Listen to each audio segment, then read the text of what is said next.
It looks much worse than it is, trust me. Shoot, Mike, you never heard them all that long. So, good evening, everyone. I'd like to welcome friends and family here tonight. Very special occasion. We got to witness this wonderful day in which Chris and Nicole got to formally pledge their loving commitment to one another in front of everyone whom they love and whom love them. So, Chris and I have known Nicole for virtually the same amount of time.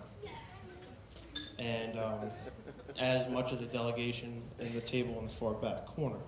See, we met in the world-class establishment in South Bethlehem known as the Tally Ho.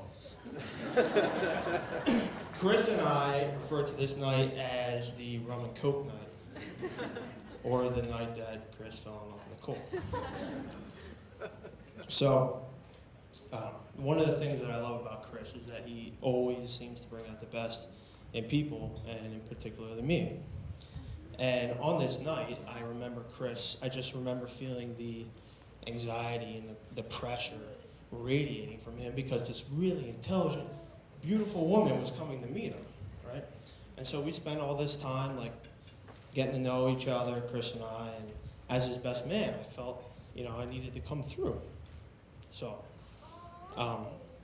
because I was completely sober, my solution was to carry more rum and cokes than I have fingers across the bar to the group of people. And so, as such, it clearly worked. We're here tonight celebrating their beautiful marriage.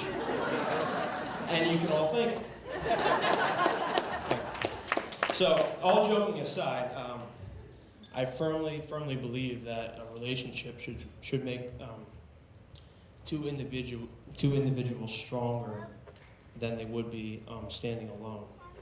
And Chris and Nicole truly bring out the best in each other, and that's one of the primary reasons why I love them. And I look forward to its growth for years to come. So speaking of growth, today also marks another important checkpoint in Chris becoming a real man. It hasn't always been such a linear path for Chris. All right, so most reasonable people would consider a man's thirst for beer to be a true indicator of his masculinity. In fact, there's a whole, I don't know if you're familiar, there's a whole series of man laws created around this very important principle. Unfortunately for Chris, myself, and all his friends, in his early 20s, we had to endure multiple rounds of Cosmos, wine coolers, Mike's Hard Lemonades, because according to Chris, I just don't like the taste.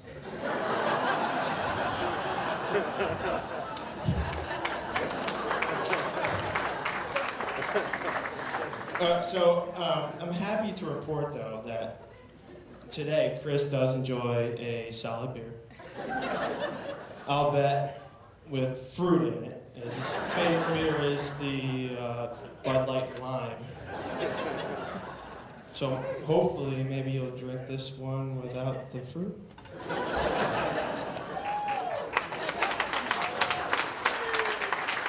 So, fast forwarding until today, Chris has taken the most important and emphatic step in entering manhood by committing his undivided love and attention to a woman with virtues that we should all be lucky to wed. And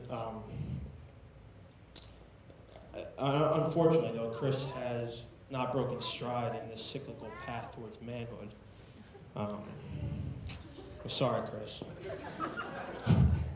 I'm sorry. He told me this in confidence, and normally anything is a secret, except today. Take off your shoes, brother. He bedazzled the bottom of his shoes.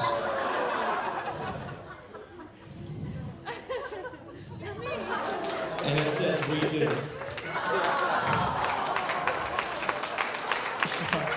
Sorry, I have to do it. Fair game. Chris has I do. I mean, Nicole has I do.